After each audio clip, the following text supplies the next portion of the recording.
Bueno, voy a hablar. Bueno, gracias. Ante todo, pues me da mucho gusto estar en esta flamante ciudad, en este flamante estado. Ya después les diré algo sobre el estado al final de la plática. También, pues naturalmente agradezco todo este esfuerzo que se ha hecho.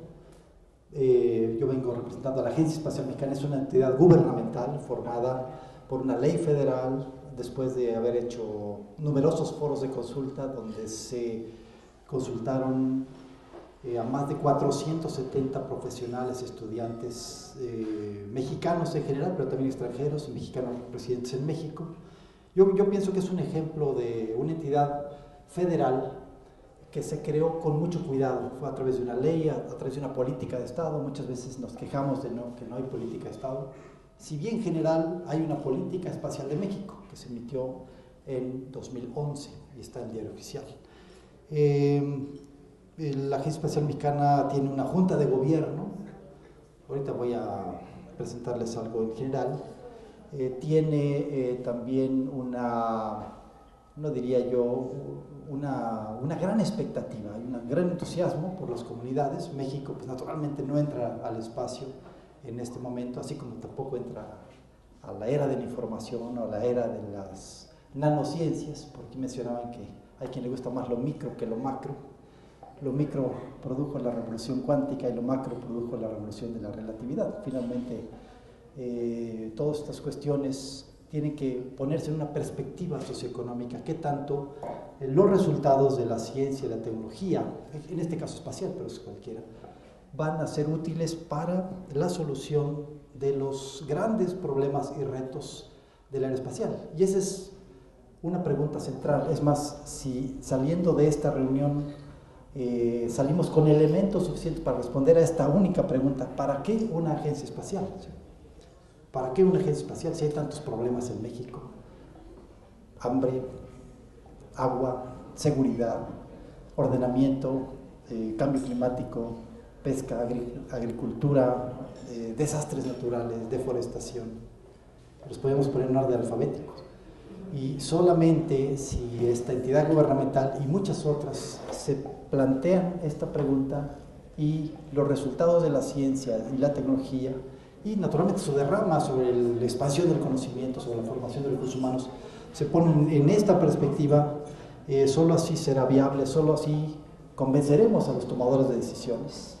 Bueno, otro gran problema es el empleo, ¿sí? Es una necesidad social, y el desempleo produce otros efectos perniciosos en México. Y al final hay otra pregunta importante, los valores, que lo voy a dejar al final. Entonces esta plática tiene que ver con la Agencia Espacial Mexicana. Naturalmente tengo preparada una presentación larga, incluso con ecuaciones. Les prometo que no va a haber ninguna ecuación, ni siquiera E igual MC al cuadrado. Hawking, a menos que alguien insista, que algunos de los más puristas que escribamos, por ejemplo, E igual a MC cuadrado o algo así, o alguna del mundo microscópico, E igual a H, por ejemplo. Pero no, Einstein, no, fue Hopkins que dijo: por cada ecuación que escribes en un libro disminuye a la mitad el número de lectores, entonces no habrá ecuaciones, ni mucho menos, ¿no? Es una plática general, así como un bar. Pero antes, casi todo va a estar en este PowerPoint, voy a estar switchando entre dos PowerPoints, pero antes voy a ponerles esto, el para qué una agencia. Y realmente esto se lo preguntaban desde el hombre primitivo, desde el Homo sapiens sapiens, ya se preguntaba ¿para qué esto? Entonces, no sé cómo cambiar aquí la configuración.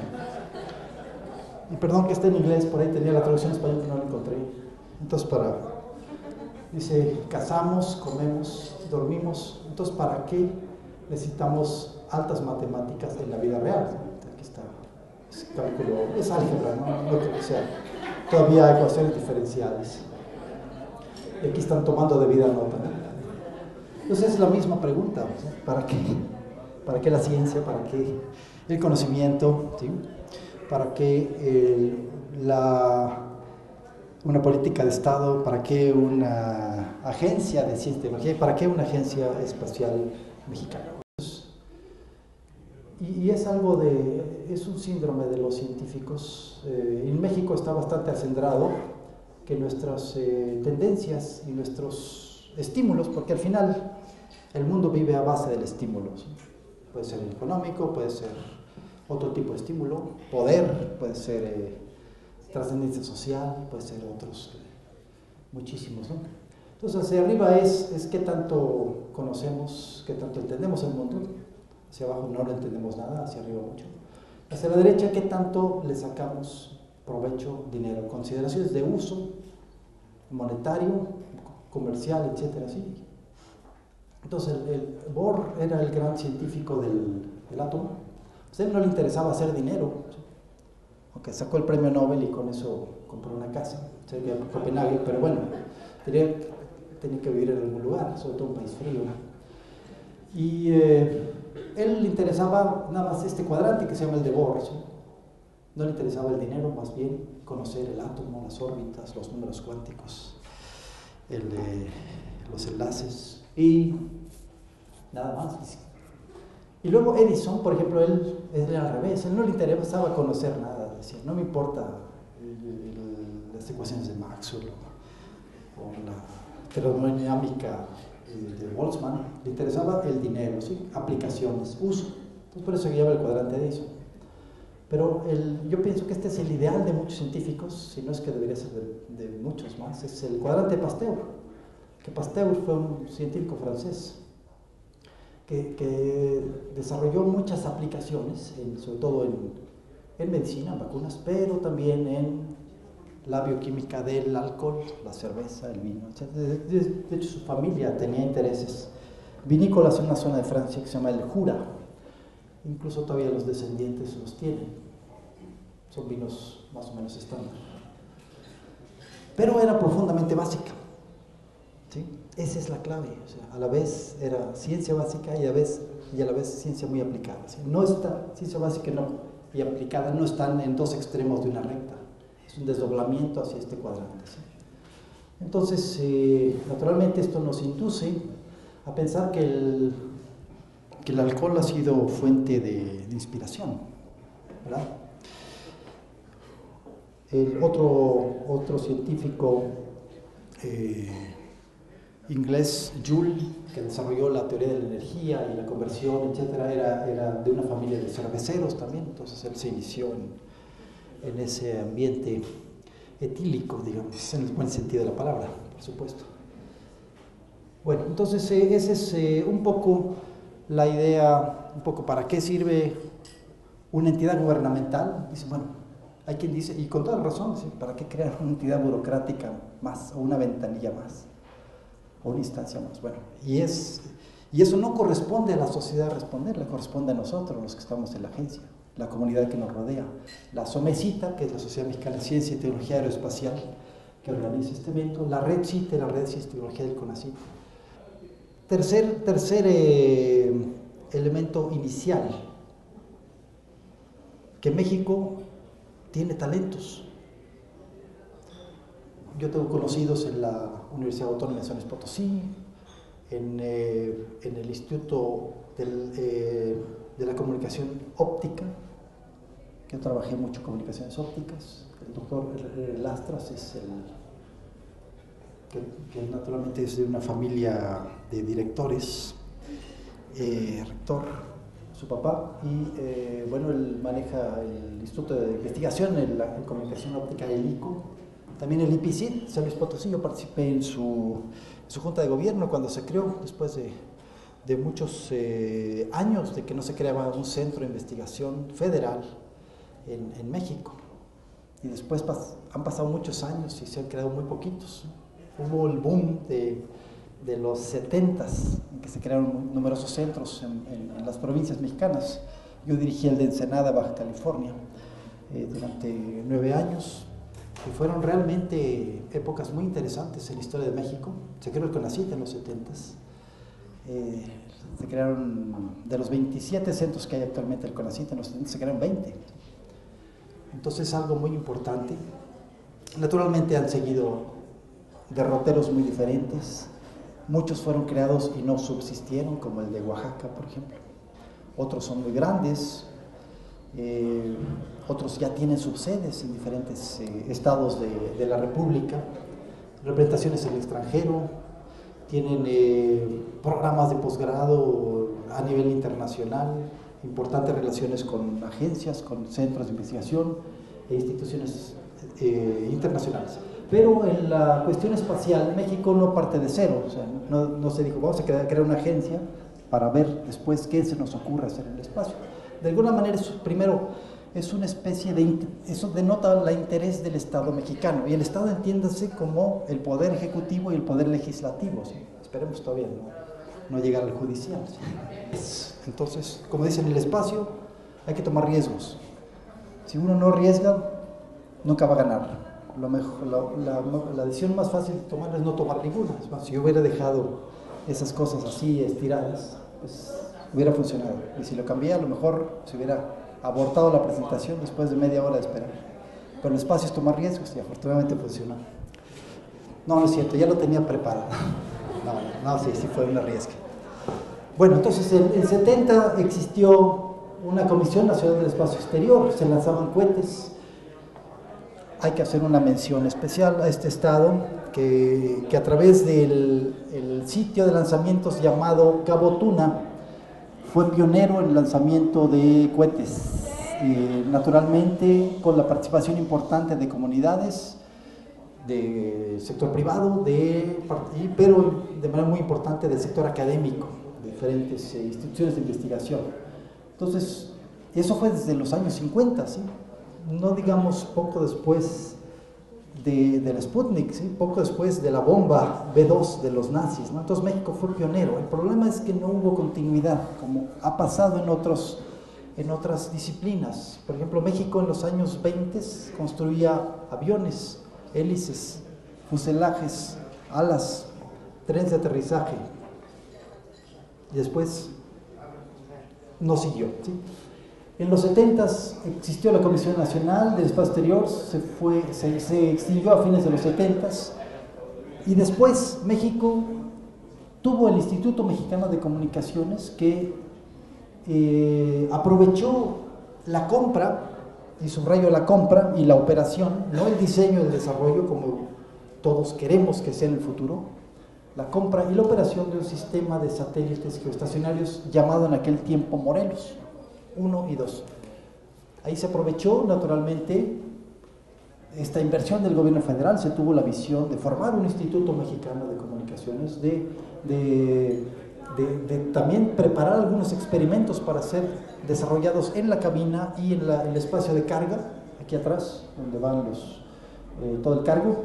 Estos son algunos de los experimentos que se desarrollaron en conjunto con una universidad de Estados Unidos. Bueno, tuvimos un astronauta también, el doctor Rodolfo Neri. Se tuvo también participación en subsistemas del vehículo espacial, por ejemplo, el sistema de antenas a bordo, porque tenía que tener la forma de la cobertura, que es el territorio nacional y una parte de Centro y Sudamérica, y también el segmento terrestre, ¿sí? Pero después se extinguió el Instituto Mexicano de Comunicaciones.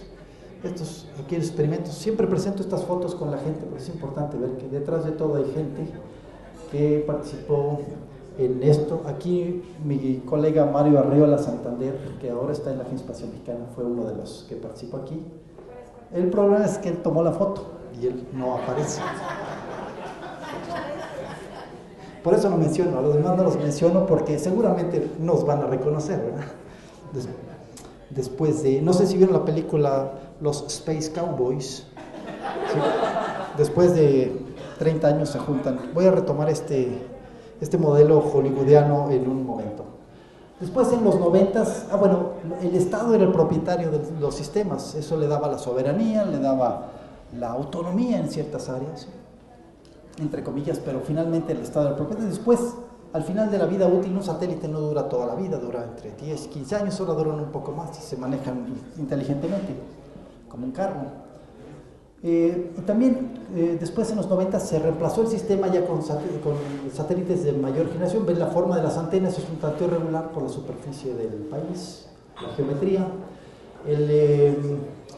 Ya satélites más grandes con otro sistema de estabilización, pero se aprovechó la transferencia para desarrollar este pequeño satélite. Este es comprado y este es hecho en México, obviamente modestamente, pero muchos de los que están ahorita aquí, y lo que motivó la formación de la Somecita, organizadora de este evento, de la Red CITE, aglutinadora de diferentes comunidades, incluso de la Agencia Espacial, fue el hecho de que ya teníamos experiencia en estos satélites. Este satélite finalmente no pudo volar porque fue en la época de problemas económicos mexicanos a mediados de la década de los 90, pero dejó mucha experiencia. Me adelanto, es la siguiente foto. Aquí están algunos de los, esta foto está un poco borrosa, ¿sí? Pero aquí están algunos de los colaboradores, algunos están en esta sala, otros están a un lado, ¿sí? Y este es el satélite. Finalmente hubo problemas financieros y no logramos conseguir las celdas solares. Ahora ya tenemos más tecnología, ya podríamos diseñarlas y fabricarlas en México y hacer industria, y las celdas se usan para llevar electricidad a zonas donde no llega la energía o donde queremos tener energías suaves, limpias, conservables, etcétera. ¿Sí? Me regreso. Después de Solidaridad se privatizó el sistema. Se creó una compañía de participación estatal minoritaria, pero mayoritaria privada, que es ADMEX. Y después ya poco o nada hubo de transferencia, porque bueno, el sector privado no hemos logrado, ¿sí?, esta transferencia, ¿sí? Porque tendríamos que ir, si queremos ir con las grandes compañías, tenemos que pasar a través de ellos, y no es imposible, pero es complicado. Sin embargo, y esto es, hay que hacer no diría yo, un reconocimiento, casi un homenaje al heroísmo de algunos grupos universitarios en las autónomas, en los centros CONACYT, en la UNAM, en el POLI y la UAM, que han seguido trabajando sobre estos satélites pequeños, que no hay que despreciar la tecnología de satélites pequeños. Todos los avances que hay en telefonía, por ejemplo, tecnologías de la información, toda la tecnología que tienen estas cosas, celular, aquí adentro, se dan cuenta, hay giróscopos, hay sensores de presión, hay cámaras, algunos se recargan solarmente, otros tienen baterías de muy larga duración, se tienen software, se tienen procesadores de bajo consumo, y muchas de estas maravillas de las tecnologías de información se están incorporando en sistemas espaciales, de tal manera que pequeños sistemas satelitales pueden desarrollarse en México, ¿sí?, con funcionalidades, no digo que sean iguales a los de los grandes sistemas y plataformas, sino aproximadas para ciertas aplicaciones típicas de México. Antes de seguir hablando, bueno, vamos a tomar un poco de agua. Este es hecho en San Luis Potosí, por supuesto. Luego ya les cuento la historia de mi vida en San Luis Potosí, al final. Entonces el CENSAT, que están siendo presentados, la gente que ha desarrollado estos con todo el heroísmo del mundo y toda la buena voluntad, entusiasmo y disposición, están aquí. O sea, y tuvimos diferentes interacciones, tenemos 79 ponencias, tenemos un taller sobre satélites pequeños, un taller sobre medicina espacial y telemedicina y cibersalud. Perdón, ya sé que es cibersalud, la terminología oficial y reconocida, y muchas otras cosas, un taller de industria, el mapa de ruta de la Agencia Espacial Mexicana, ¿no? Entonces, esto es lo que en México se saben hacer muchas cosas. Nos falta, por supuesto, mucho todavía, pero tenemos masa crítica, tenemos talento, tenemos infraestructura. El Estado mexicano, digo, obviamente podemos tener diferentes opiniones, pero finalmente todo el sistema de becas, todo el sistema de fondeo de proyectos a fondo perdido, de infraestructura, de formación de centros, de proyectos de relación con la industria, de estancias, etcétera, sí, ha configurado una buena comunidad de investigación mexicana. Hay de 20,000 gentes en el Sistema Nacional de Investigadores. Tenemos una gran cantidad de tecnólogos en la industria. Hay un gran talento en el gobierno mexicano. Si ustedes ven la experiencia que se tiene sobre las diferentes generaciones de satélites en la Secretaría de Comunicaciones, y los que de ahí salieron al privado, a Teléfonos de México, a SatMex, a muchas otras. La experiencia que tiene el INEGI, por ejemplo, en imágenes espaciales, la experiencia que tiene Zagarpa, Pemex, Comisión Federal. El problema que nos falta es aglutinar, y mucho de la razón por la cual fue formada la Agencia Espacial, es tratar de aglutinar esta estas gentes, no se prevé que la agencia espacial sea una NASA mexicana, la NASA que tiene laboratorios, tiene vehículos espaciales, tiene la Estación Espacial Internacional, misiones planetarias, exploración del espacio profundo, en ondas radioeléctricas y otras bandas. Se trata más bien de aglutinar, de alguna manera, identificar oportunidades, ¿sí? Como vamos a ver ahorita. ¿Sí?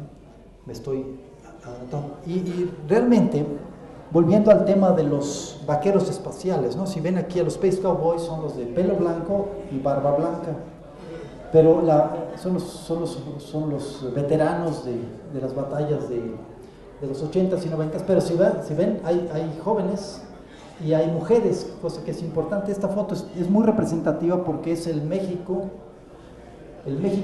tradicional, el México de las iglesias, el México de las minas, el México de la historia fantástica, ¿sí? Sin embargo, es el México también de la sociedad del conocimiento y la información, ¿sí? ¿Qué vamos a hacer en el futuro cuando entre China, cuando Brasil, cuando Rusia, cuando la India empiecen a progresar? Nosotros ahorita todavía podemos hablar con ellos par a par, si no, después vamos a ser maquiladores de China. Entonces tenemos que empezar ya ahorita, ¿sí? Entonces este es Somecita en Cholula, y después esta es otra foto de Somecita en Tonantzintla, algunos de los eventos. Bueno, el de Cholula es la primera edición de esta es la segunda, este es el segundo nacional y el primero latinoamericano. Hemos tenido presencia latinoamericana de manera muy importante en este evento. Entonces, lo importante es la gente, y la idea es juntar a la gente. Kennedy, yo traía un acordeón aquí, y necesito, dice que el peor pánico del ingeniero es perder los acetatos. Ahora, como ya no hay acetatos, aquí está, es que se te borre o que te metan virus un minuto antes en el PowerPoint, ¿no? Entonces, Kennedy, ¿qué dijo? Dijo, bueno, él naturalmente estaba asustado, ¿no? por el Sputnik que volaba sobre la Casa Blanca, y si puedes volar algo sobre la Casa Blanca, pues puedes dejar caer algo, ¿no? Entonces dijo, antes de la década eran de los 60s, quiero un hombre en la luna y de regreso, ¿sí? Fueron 3, y él decía, quiero uno, por lo menos de los 3 que regrese uno vivo, con eso ya cumplía su función, ¿sí? Pero sí necesitaba uno vivo, ¿sí? Ya le tocó a Nixon, ¿no? Pero bueno, eso es política de Estado, ¿sí? Eso es visión, ¿sí? Naturalmente estaba dominada por una estrategia de posicionamiento militar, defensa, estratégico, etcétera, ¿sí? Pero naturalmente es una política de Estado, ¿sí? Yo creo que México de alguna manera también ha emitido una señal. Bueno, queremos entrar al espacio, ¿sí? Bueno, entonces vamos estos son los comentarios iniciales, nada más quiere decir que en México tenemos talentos, ¿sí? La agencia espacial de alguna manera está sectorizada en la Secretaría de Comunicaciones y Transportes. ¿Por qué?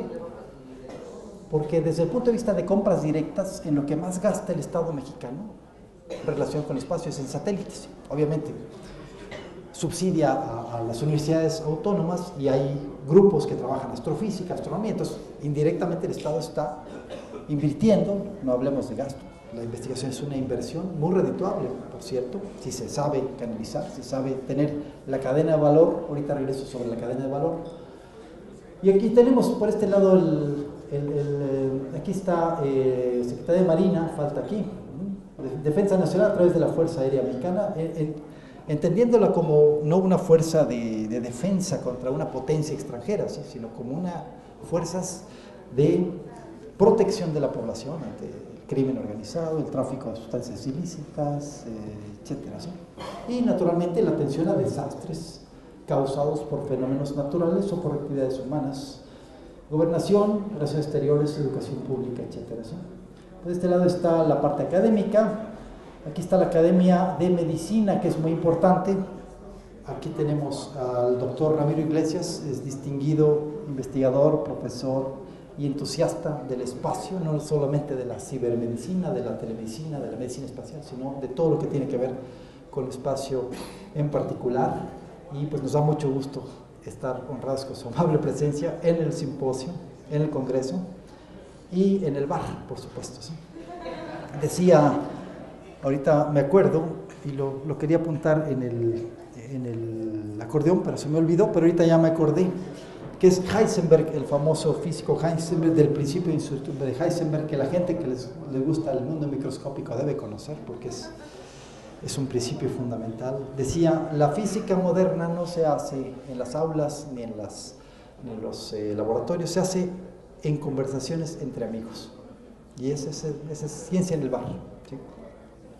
Ese es el fundamento central. Y lo decía Werner Heisenberg, premio Nobel de Física, por su teoría matricial, ¿verdad?, de la mecánica cuántica. Porque había la teoría ondulatoria de Schrödinger, que al final resultó ser lo mismo. Y también le dieron el premio Nobel un año después o un año antes. Creo que fue Heisenberg primero, ¿verdad? A los 27 años, ¿verdad? Estaba joven. Ahora ya sería muy difícil, ¿no?, que alguien le dé el Nobel a los 27 años. Estaría, bueno. Entonces aquí está el CONACYT, la UNAM, el POLIAC, y aquí está la NUYES y el INEGI. El INEGI es importantísimo porque eso depende de la observación de nuestro territorio, mares y costas, que es muy importante. En el entorno actual de que se nos estamos acabando el planeta finalmente, todos los sistemas físicos y biológicos del planeta están sometidos a una gran presión ambiental, ¿sí? México pues, es un ejemplo de desertificación, de deforestación, de erosión, muchas causadas por fenómenos naturales, muchas por actividades humanas directas o indirectamente. Entonces, ¿qué hacemos? Vamos a ver cómo organizamos estas cosas. Voy a volver a todavía algo de fortalezas de México, ¿sí? Cuando tenemos aquí un colaborador importantísimo del MIT. MIT es el Instituto Tecnológico de Massachusetts, una de las catedrales del conocimiento del mundo occidental, que está en la costa este de Estados Unidos. Y naturalmente ellos pueden hablar par a par, o sea, igual con la gente de México, ¿sí? El problema es que nos falta tener una visión común, un proyecto de nación común, ¿sí? Ahorita estamos en un cambio de gobierno. Estamos ya trabajando con la Comisión de Transición, ¿sí? Ya tenemos algunos contactos y empezamos por el Legislativo, porque el Legislativo ya está electo, todavía no están las comisiones, ¿sí? Entonces es muy importante tener penetrar, tratar de inculcar esta visión de que la ciencia, la tecnología, cuando se maneja en una perspectiva de innovación, donde innovación no quiere decir investigación pura o descubrimiento o invención en laboratorios, es un poco todo, el conocimiento, la identificación del mercado, el acopio de capitales, el riesgo también, que es muy importante para llegar a ver qué productos va a estar necesitando México, la sociedad, la humanidad en 10 años y no esperar a que nos lo pidan para fabricarlo. Entonces sería el modelo maquilador. Un gran desarrollador, algunos le llamaron el Leonardo da Vinci del siglo XXI o XX, que fue Steve Jobs, murió hace poco. Él le decían, ¿cuál es tu mayor logro? El iPhone, el iPad, el iTouch, el iTunes. Decían, no, mi principal éxito es lograr venderle a la gente algo que no necesitaba. Muy sencillo. O sea, tienes que posicionarte adelante, ¿sí? No puedes decir, bueno, pues ahorita voy a hacer un iPhone porque la gente lo dice, sí, pero pues hay muchos más que ya se les ocurrió y tienen la tecnología avanzada.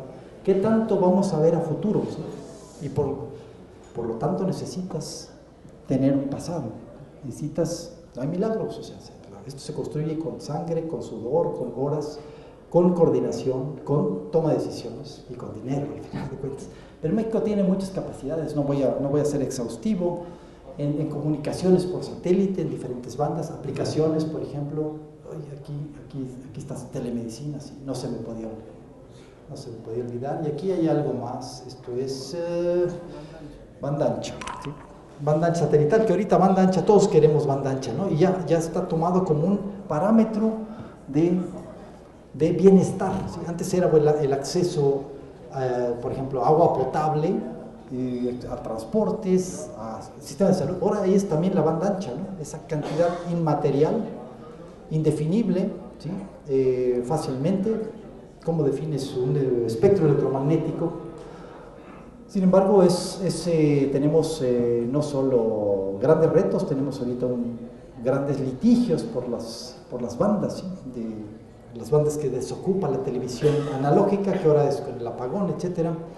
Y naturalmente pues es un recurso, es un bien común, pero es un bien común rival, ¿sí? Si lo usa otra persona, tú ya no lo puedes usar en la misma celda o en la misma zona geográfica, etcétera. Entonces hay que estudiarla y conocerla, ¿sí? También tenemos, por supuesto, capacidades en México en estudios. Naturalmente, grandes centros de investigación, universidades, estudian el planeta, la vegetación, las costas, los mares, la atmósfera para la climatología, la meteorología. Tenemos gente de gran renombre internacional. Esto es viendo el planeta desde un satélite hacia abajo, ¿sí? Pero viendo la Tierra, viendo el universo de la Tierra hacia arriba o de un satélite hacia arriba como el telescopio espacial Hubble, tenemos talentos mexicanos enormes. La astronomía, la astrofísica mexicana, y ahora ya nos vamos a los telescopios, de los microscopios a los telescopios, han brillado en el mundo internacional con renombrados especialistas. Algunos cráteres lunares llevan el nombre de especialistas mexicanos, algunos cuerpos celestes también llevan los nombres de especialistas mexicanos. Entonces hay talento. El asunto es cómo lo aglutinamos en beneficio de las grandes necesidades sociales de México. Y aquí viene lo central de esto, ¿sí? Bueno, nada más presento esto. Esto también ya el señor que ustedes deben conocer, se llama Dr. Werner von Braun, un alemán, trabajó para los nazis, después se entregó a los aliados al final de la guerra. Los rusos los querían también, los rusos también se llevaron algunos, y realmente todo salió de ahí, todo salió del programa alemán. O sea, el programa ruso está basado en el programa alemán, el programa americano, y luego algunos países europeos como Francia también siguieron un programa de lanzadores, pero todo basado en los desarrollos alemanes, ¿sí? Werner von Braun publicó poco, o sea, el Sistema Nacional de Investigadores no le hubiera dado ni de candidato. Entonces, pero él decía, yo voy a construir satélites, voy a construir cohetes, no voy a escribir libros, ni artículos, ni reseñas, ¿no? excepto unos cuantos. ¿Y qué fue esto? Es una súplica para un programa espacial coordinado, que es un poco lo que queremos propiciar en la agencia espacial, no centralizar, no dominar, no dirigir, ni mucho menos. Es como el internet, ¿no? No hay gobernanza más que la de la inteligencia colectiva del internet. Ese es un poco el modelo que queremos aplicar en la agencia. El internet naturalmente ha sido un parteaguas para la humanidad, ¿sí? Estamos en la época post-Google, diría yo. Casi todos nacimos en la época pre-Google, pero ahora ya somos muchos, nuestros hijos son nativos digitales, ¿sí? Somos ciudadanos digitales, y el ciudadano digital tiene muchos derechos, ¿sí? El derecho a la información, etcétera, pero también tiene obligaciones. Y tenemos lo que en un artículo yo le llamé la fluencia digital, ¿no? Es como un idioma, eres fluente en inglés o no, eres fluente en francés o no, tienes que ser fluente en digital, si no estás muerto, ¿no? Toda la terminología moderna de las computadoras, ¿no? Entonces, el aglutinar alrededor de un proyecto común. ¿Y ese proyecto común qué es? Es hacer otro lanzador, poner otro astronauta mexicano en órbita baja, participar en las grandes misiones de la humanidad en el espacial, desarrollar la industria espacial mexicana, que ahorita voy a retomar esto de la industria. ¿O qué? ¿Qué hacer? Hay una diversidad de actividades que solamente pueden ser realizadas en el espacio y no en ningún otro lugar, ¿sí? ¿Por qué? Por la amplia visión, ¿sí? No puedes tener satélites en la atmósfera, ¿no? Para comunicaciones, posicionamiento y navegación, ¿sí? Comunicar, seguridad. Actualmente México estará invirtiendo al final de los 3 años del proyecto de 2.000 millones de dólares en 3 satélites. El gobierno mexicano es propietario, 2 para comunicaciones móviles en banda L y 1 para fijas en banda C y K1, que son bandas tradicionales, pero es para seguridad. Seguridad es la palabra clave, ¿sí? Es lo que nos duele, ¿sí? Es lo que está afectando ya la cohesión social de nuestro país. Entonces tenemos que enfrentarla de manera inteligente. Si se puede enfrentar a través de comprar tanquetas o comprar municiones o armas de fuego, pero creo que fue una decisión comprar. Podía haberse desarrollado, pero finalmente se compró, pero se compró algo útil, algo inteligente, combatir por el lado de la información, los sistemas de información, ¿sí? ¿Qué son? Para eso son esos satélites, que es banda ancha, ¿sí? que es movilidad, que es acceso universal, que es lo que se necesita, ¿sí? Ahora ya lo tenemos en las manos. Ahora la idea es, la siguiente generación, yo les decía, los satélites tienen una vida limitada, este va a durar 15 años, ¿qué va? Dentro de 15 años hay que reemplazarlos. Ahorita les enseño unas fotos. Pero, ¿cómo vamos a hacerlo? ¿Vamos a comprar otro sistema llave en mano o los vamos a hacer en México? Yo pienso que si nos organizamos podemos hacerlos en México a un 60% de integración nacional y aparte venderlos, y aparte crear empleos, y aparte desarrollar la ciencia. Universidades que están cambiando sus carreras, la están orientando, licenciatura y posgrado, hacia ciencias espaciales, tecnologías espaciales, ingeniería espacial. También el espacio permite ver la Tierra, ¿sí? Para cuestiones de muchísimas actividades físicas, naturales y humanas, ¿no? El océano, atmósfera, tierra sólida, etc. Esto es muy importante para el cambio global. Naturalmente es importante, es estratégico apoyar a la ciencia de base, que es la observación del universo, ¿no? Y el conocimiento científico. Muchas cosas están haciendo ya en espacio, fármacos, cuestiones biotecnológicas, nanotecnológicas. México puede entrarle. Y algo que no aparece ahí, que es transporte, ¿sí? Transporte. O sea, Estados Unidos ya no vuela el transportador espacial. Ya Estados Unidos ya no tiene posibilidad de lanzar astronautas al espacio. El único que tiene de manera confiable y regular es Rusia. Entonces, esa es una señal, ¿sí? Muy clara, que hay que privatizar muchas de las actividades espaciales, ¿sí? Y finalmente México pues es una gran economía, somos la número 13 del mundo, ¿sí? Y se espera que en 10, 15 años seríamos la número 9 u 8, ¿sí? Entonces tenemos que entrarle a estas cosas, ¿sí? Al desarrollo de sistemas satelitales, al desarrollo de sistemas de propulsión y al segmento terrestre, a los sistemas de información y al uso de esa información, ¿sí? Pero ¿hacia dónde nos enfocamos? Hay tantas cosas, pues ¿por dónde empezamos? ¿Qué hacemos? Seguimos comprando, nos dedicamos a observar las interacciones Sol-Tierra, que son muy importantes, participamos en la misión a Marte. No, primero hay que ver qué necesitamos, cuáles son las demandas, que es seguridad, y el espacio te provee la capacidad de comunicar, de observar y localizar.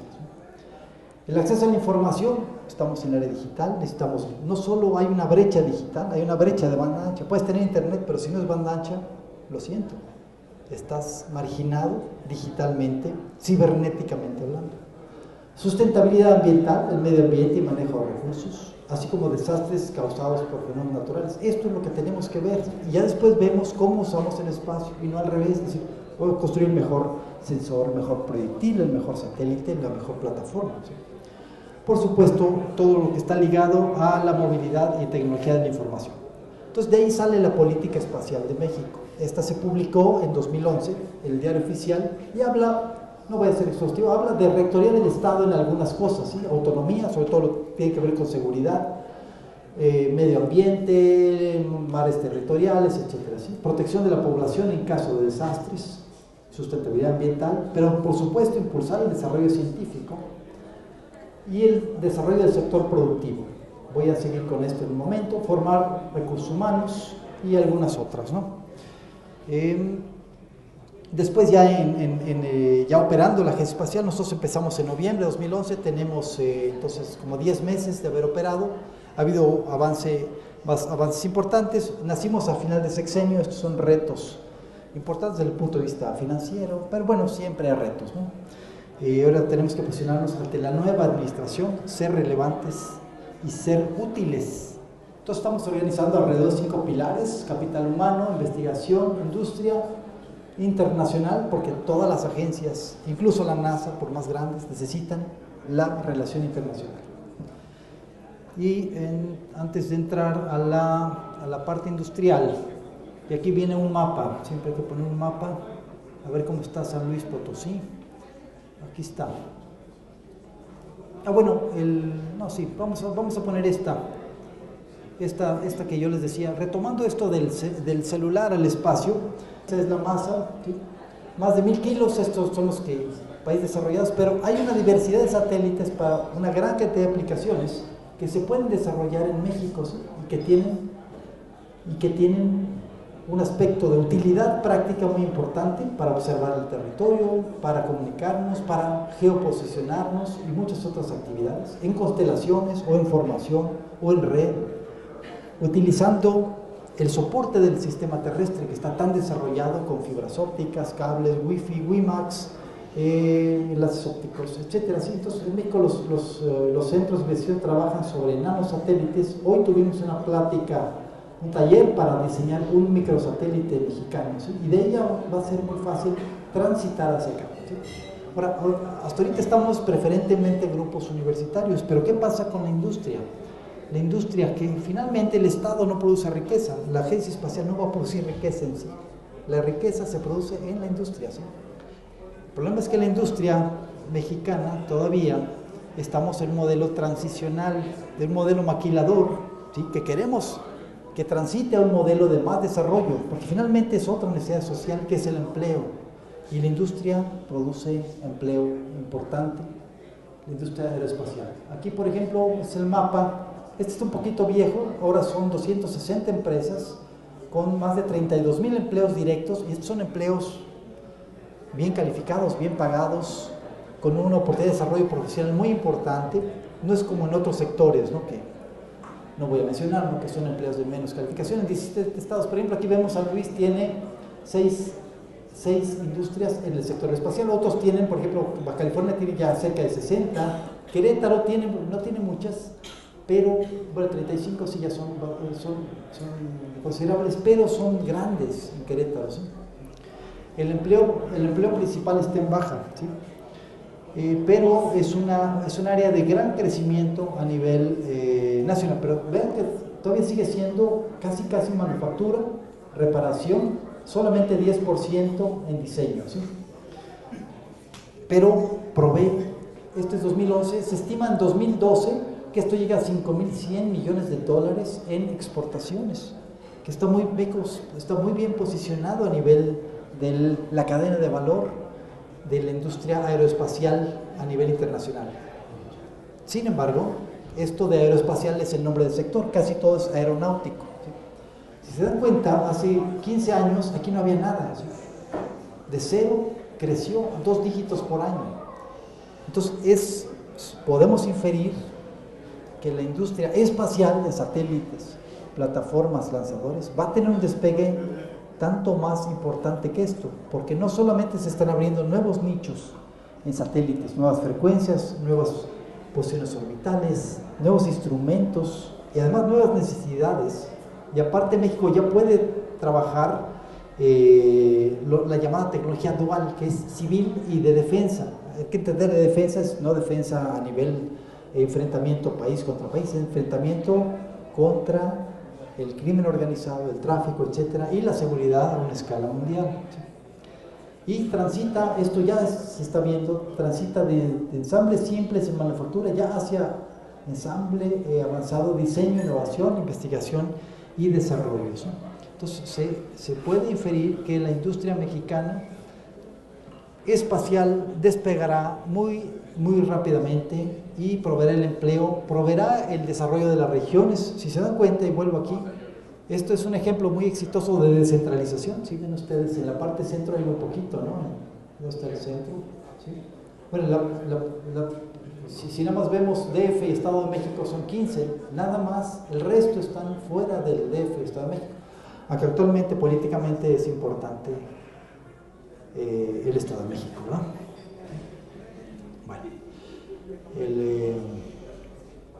y hay que desarrollar, tenemos ya algunos contactos ahí con el Estado de México en cuestiones de aeroespacio, pero más en sistemas de tecnologías de información y comunicaciones.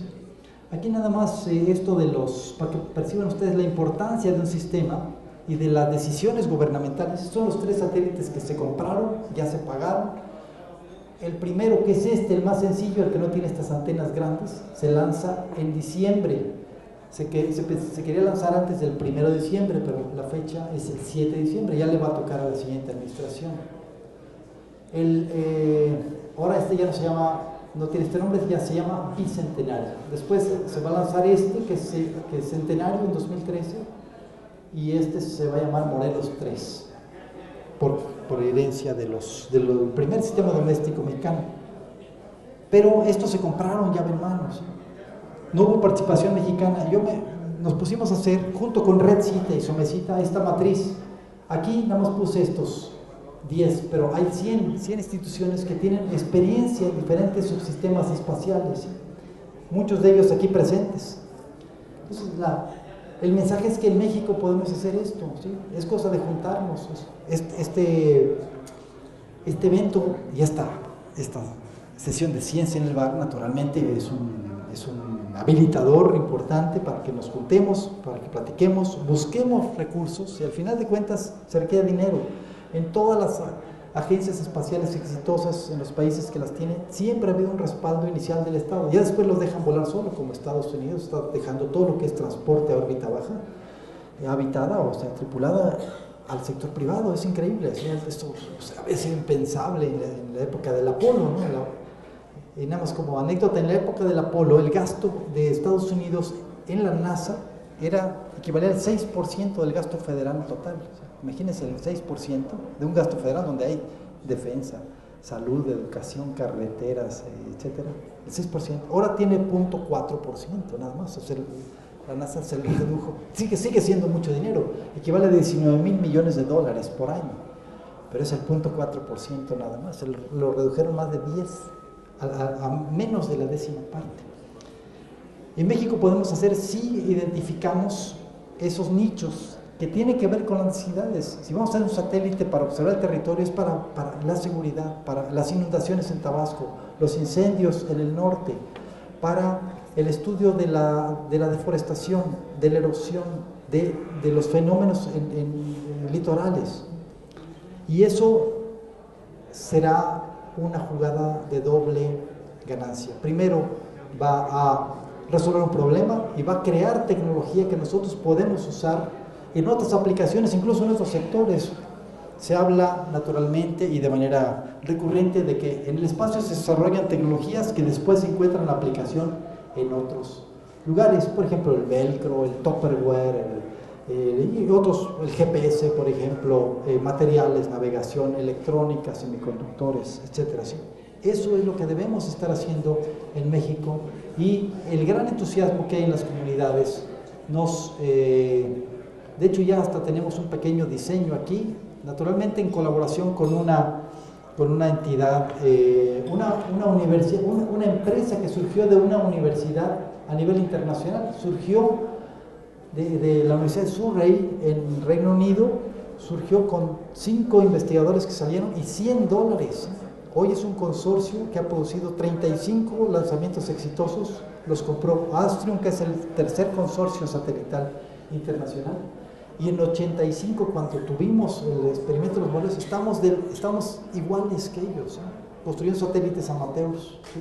Es continuidad, es aglutinamiento y es política de Estado, ¿sí? Bueno, vamos a empezar a concluir, porque tampoco los voy a cansar mucho. Vamos a ponernos un límite, como decía todo tiene un límite. Entonces, ¿cómo transitar de una fase de descubrimiento a una fase de comercialización? Intención de comercialización no en el sentido monetarista, avaro,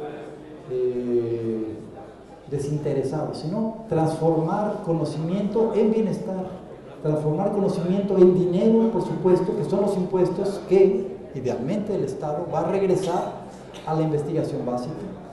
¿Sí? El problema es que en México tenemos una política que yo llamo SNIforme, ¿no? SNIforme, que nos dice, bueno, dedícate nada más a la idea y a la publicación, ¿sí?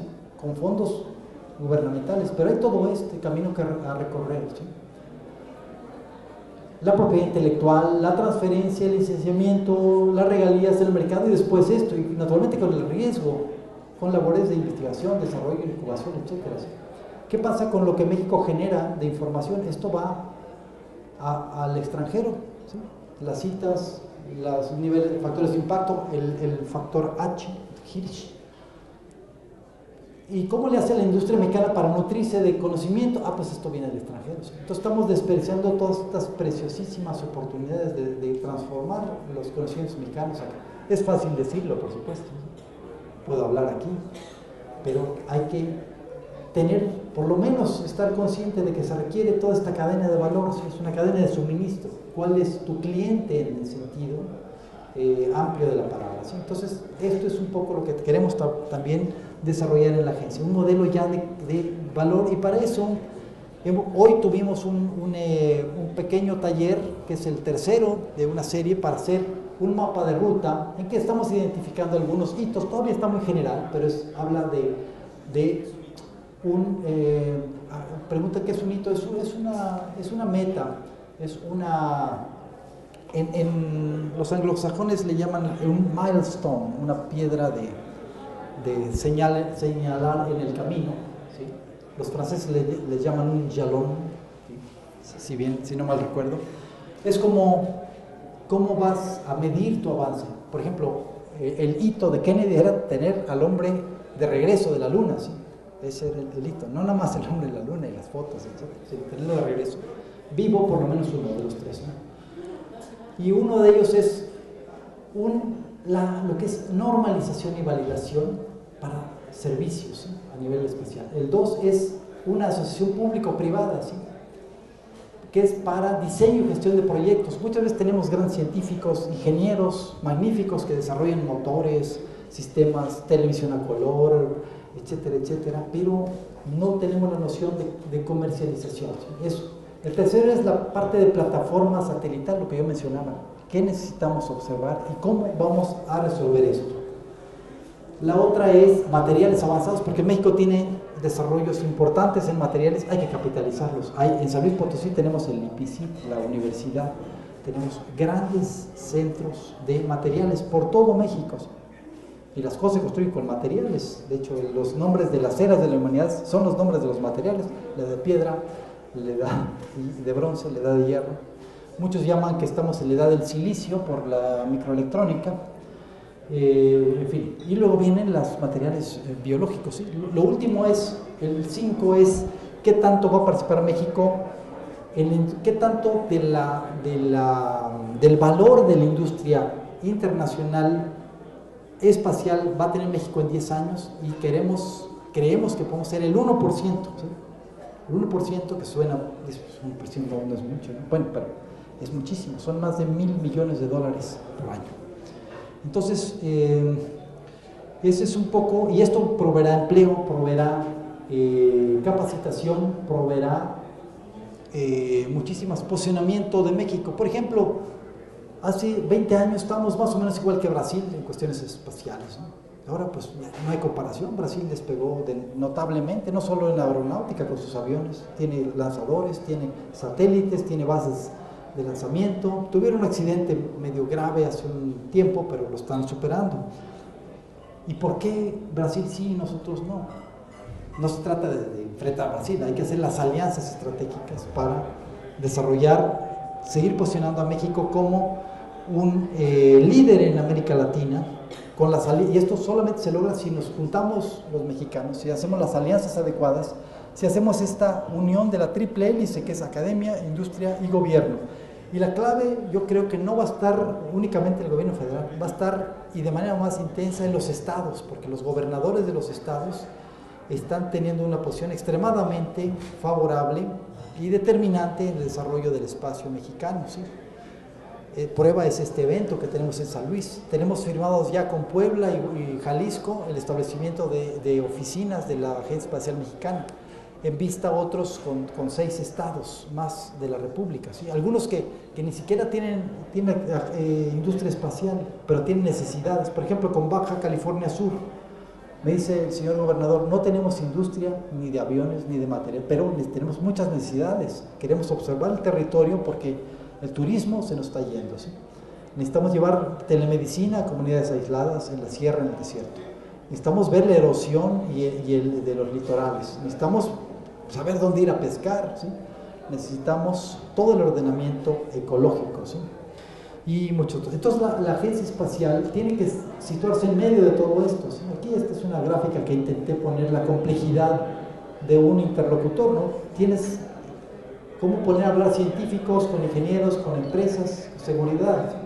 Pero nada más en valores. Por ejemplo, científico, muchos de ustedes son científicos, tienen un valor que es el conocimiento compartido. En cuanto encuentras algo, lo comunicas a tu estudiante de doctorado o a tu par, o lo publicas, o lo difundes, o haces un póster, ¿sí? Pero ¿cómo comparas con alguien de seguridad nacional que le interesa el conocimiento, pues no compartido, ¿verdad? Pues es confidencial, secrecía, etcétera, ¿sí?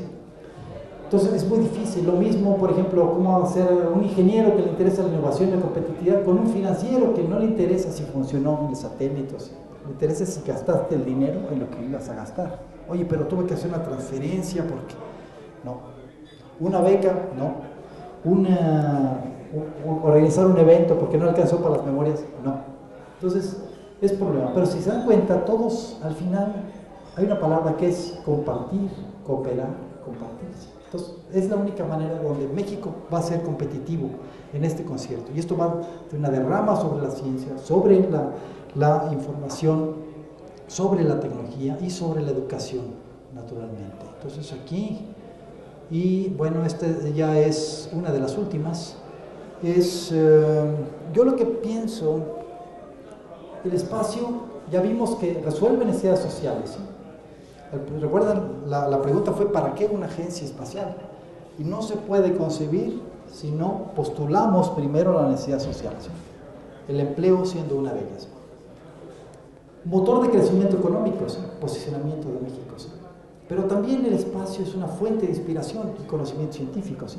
Obviamente, como las ciencias suficientemente avanzadas y complejas, la biotecnología, las nanociencias, los nanomateriales, la microscopía, la electrónica, son complejas y son apasionantes, ¿sí? Pero el espacio tiene esta característica, no digamos,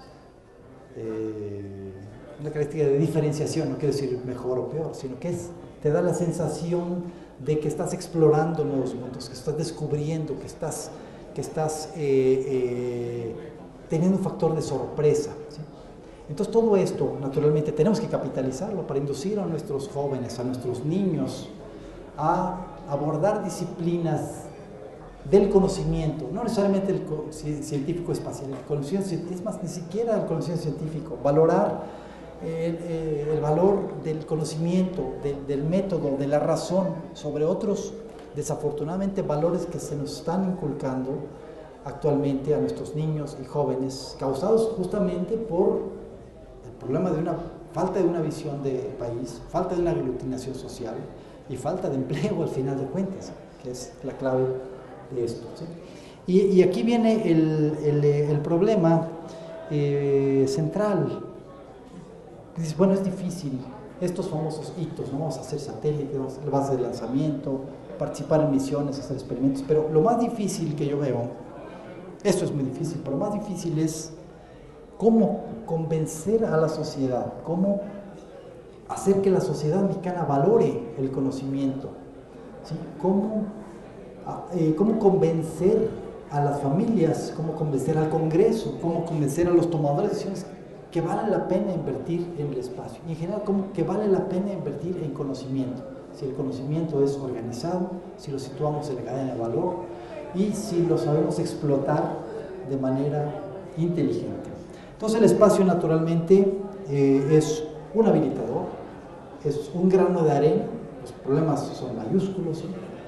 Pero a otros países, ¿qué ha pasado con otros países? ¿Sí? El espacio ha permitido salvar vidas, proteger la vida humana, proteger el medio ambiente, ha sido un motor de desarrollo sin precedentes en la historia, ha permitido las comunicaciones, todo lo que es flujo de información, banda ancha, etc. ¿Sí?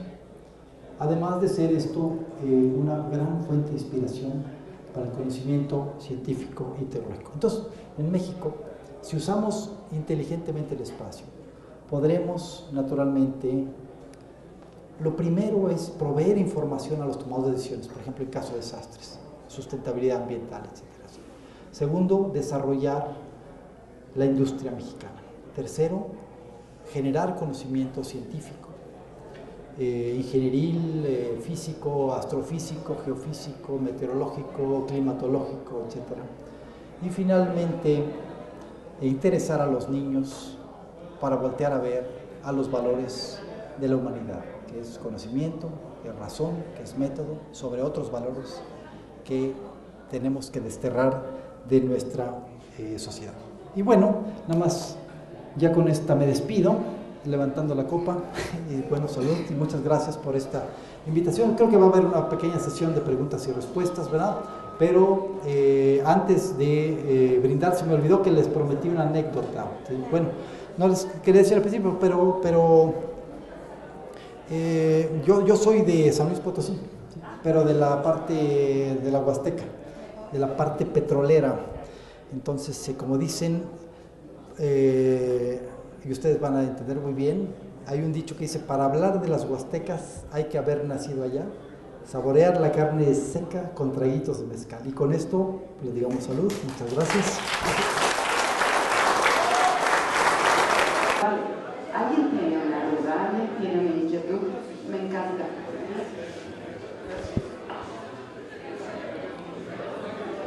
Ya me llevo el brazo. Muchas gracias, felicidades. Yo vengo de Guadalajara y es mi primera incursión en una ponencia sobre biología espacial. Mi percepción en varios años sobre lo que es la tecnología, el conocimiento aeroespacial aplicado a la medicina, por ejemplo, me da mi impresión, ¿sí?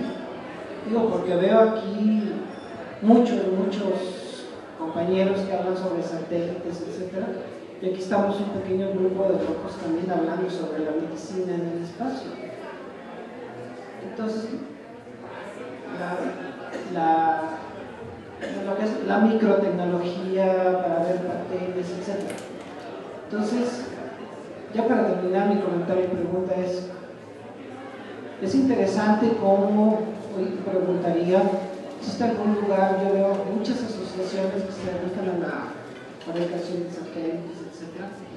Pero hay alguien más en México que está incurriendo en lo que es biología espacial. Por ejemplo, me interesa mecanismos de transducción de señales en la alteración del sistema musculoesquelético. Entonces, insisto, mi percepción es que hay muy poco sobre medicina en el espacio. Existe más lugares. Bueno, gracias por la pregunta, y realmente es algo muy importante. O sea, dicen que el siglo XX fue el siglo de la física, el siglo XXI es el siglo de las ciencias de la vida, ¿no? Que al final de cuentas la física está baja, pero ya muchas cosas hacen pensar en esta afirmación. Ahora, la parte biológica en el espacio pues, es central, ¿no? Es decir, los vuelos tripulados es un ejemplo, ¿sí? Y naturalmente aquí hay que ver la fuerte base aeronáutica, ¿sí? Dentro de los foros de consulta para establecer la política espacial de México participó muy activamente el sector de medicina aeroespacial. Hay que entender que todavía es predominantemente medicina aeronáutica. la participación del doctor Iglesias fue central para ver la noción del hombre cósmico, ¿sí? Porque en un entorno, digo, dice que Marte se puede terrenizar en 1000 años, ¿sí? Si llevamos el oxígeno, etc. Y 1000 años no es nada en el entorno cósmico, en la constante de tiempo cósmica, ¿sí? Entonces tenemos que pensar en estos aspectos de habitabilidad y estudios, etc. Ya los rusos tienen un avance, la Estación Espacial Internacional tiene avance, etc. ¿sí? Pero la biología es algo más que eso. Usted mencionó atinadamente el estudio de cuestiones biológicas, ¿no? El comportamiento. De hecho, los experimentos que hizo el astronauta mexicano Rodolfo Neri tuvieron que ver en su mayor parte con biología. Hizo experimentos sobre el crecimiento de semillas de amaranto, si no mal recuerdo, propagación de nutrientes en plantas en condiciones de cero gravedad, y él mismo se hizo una acupuntura, ¿sí? Esto fue también, no es una ciencia exacta, pero de alguna manera tiene un impacto invasivo sobre el cuerpo humano. Pero por supuesto, ahora hay grupos en México que estudian, por ejemplo, exobiología, ¿sí? la posible presencia de vida primitiva tanto en planetas como en el espacio intergaláctico, ¿sí? Una de las aplicaciones del proyecto del Gran Telescopio Milimétrico, que es uno de los grandes proyectos espaciales mexicanos, aunque sea un receptor únicamente, es el estudio de moléculas orgánicas en el espacio intergaláctico, ¿sí? Entonces hay mucho de biología. Otra cosa que está haciendo es lo de condiciones de microgravedad. Muchos fármacos se están produciendo en órbita, y particularmente en cero gravedad. Cuando existía el programa del Space Shuttle, también se empezó, aunque en condiciones muy reducidas de habitabilidad, ya se produjeron algunos fármacos. Y de hecho, uno de las gentes que más han viajado en Space Shuttle no fue un astronauta de carrera, fue el científico de la compañía que hacía los fármacos, porque ella pagaba además porque volara. Además, como los 2 primeros vuelos no le funcionó, entonces pues no funcionó, pues tengo que subir otra vez. Oye, pero te vas a divertir, pues sí, pero no funcionó, tengo que subir así. Y finalmente le funcionó. Entonces, naturalmente, y esta es una observación muy importante y hay que ver, la comunidad que hemos formado aquí está dominada, y hay que reconocerlo, por ingenieros, por físicos, climatólogos, astrofísicos y gente que observa a la Tierra, ¿no? INEGI, etc. Y hay que mencionar que la participación de la comunidad biológica es inaceptablemente baja. Entonces necesitamos, y es para eso sirven estas reuniones. Mi respuesta no debe ser defensiva, debe ser incluyente, y tenemos que ponernos a trabajar para atraer a estas comunidades, ¿no? Naturalmente. Eso me gusta y es el futuro. Otros países lo están haciendo, y eso nos puede dar un factor diferenciador también a México sobre otros programas espaciales, y el dinero también. Bueno, soy de la Universidad de Guanajuato, estudio ingeniería física. Mi duda es, ¿dónde está el SATEX 1? Es decir, no sé, en alguna mesa, siendo usado como mesa en algún bar, ¿en dónde? ¿Qué fue de él? Y en lugar de estar pensando en hacer un SATEX 2, ¿por qué mejor no reconstruir el SATEX 1?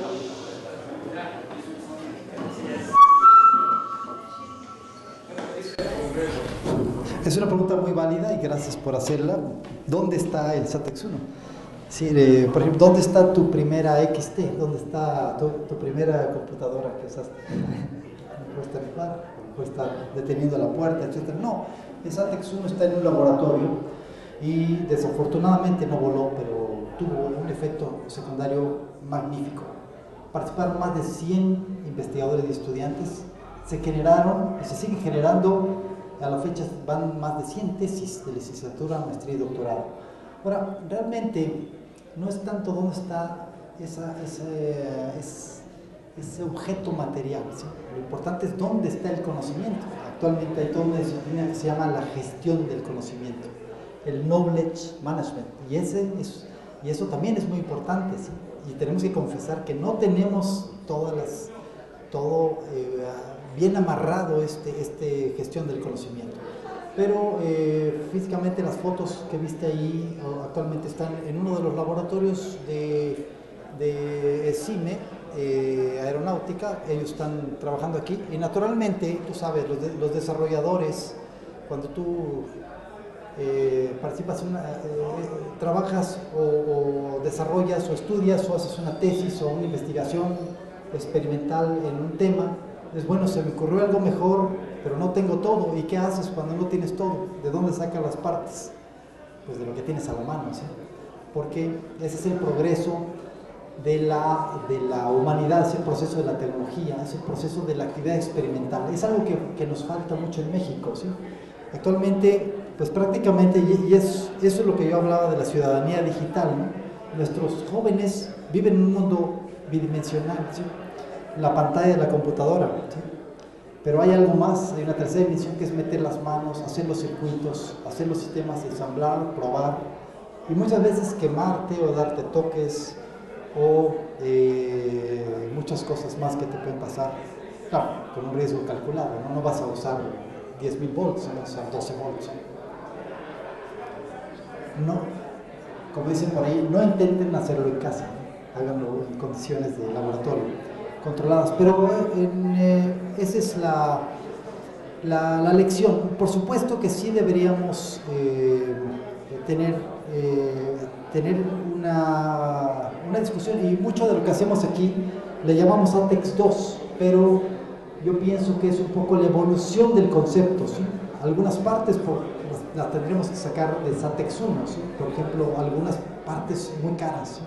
Partes que no pudimos desarrollar en México, y hay partes muy caras. Por ejemplo, hay detectores de señal óptica especiales, que son semiconductores que trabajan en un modo especial que se llama avalancha, que son muy caros. Y además, cuando empezamos el SATEX, todavía no pasaba el problema de las Torres Gemelas, que fue el 11 de septiembre de 2001, ¿sí? Entonces, después ha habido restricciones muy importantes para adquisición de partes estratégicas, y no es que haya restricciones, hay imposibilidad, y nosotros ya las teníamos en el SATEX 1.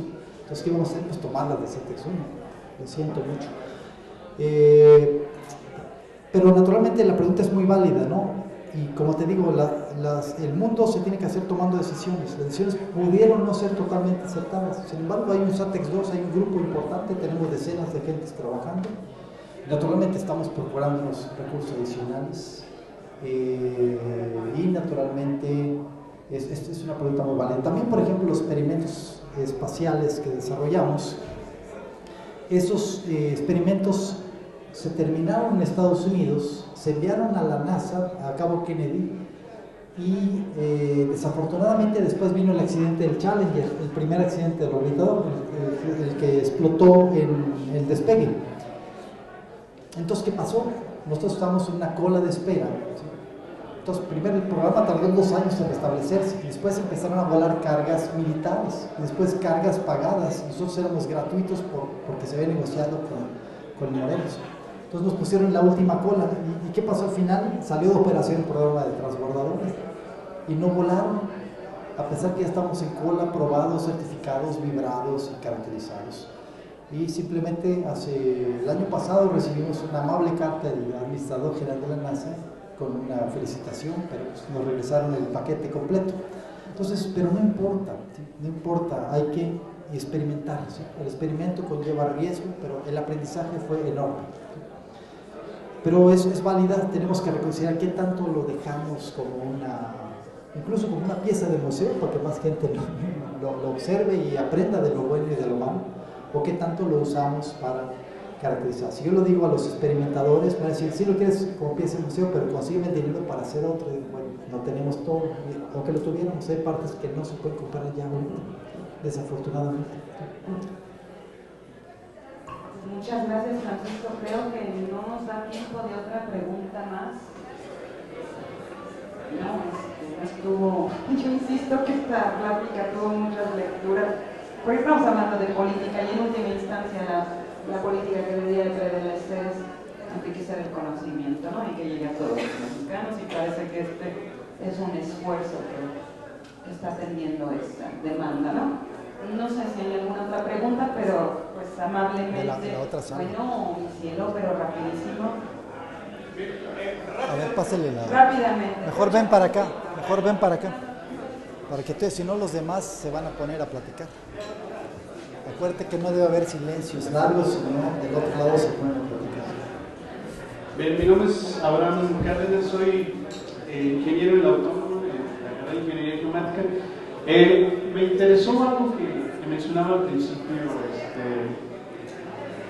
si ya es un proyecto aprobado por el gobierno federal, la agencia espacial, y usted menciona que no se pretende hacer algún desarrollo tipo NASA, que más bien es buscar integrar todos los mecanismos habidos en el país para buscar una alternativa de desarrollo. Seguimos dependiendo nosotros de NAFTA para algunos estudios y análisis que se hacen en el país. Si yo le preguntara cuál es el objetivo a ciencia cierta, corto y efímero de lo que se pretende en realidad. La respuesta es usar los resultados de la ciencia y de la tecnología espacial para resolver problemas sociales, para crear empleo y motivar al conocimiento científico y tecnológico de la población.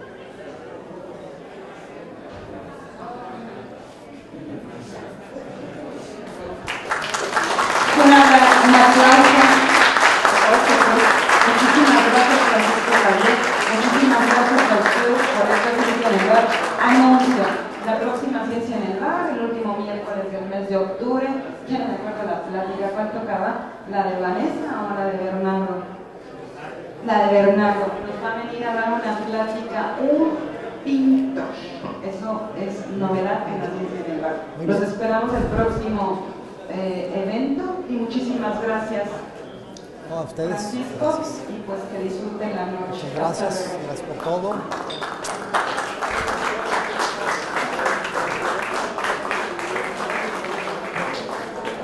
Doctor, ¿le voy a recoger el micrófono? No, sí, claro, primero lo apagamos porque ya todo lo que digas está en el ciberespacio. Todo lo que Lo que diga yo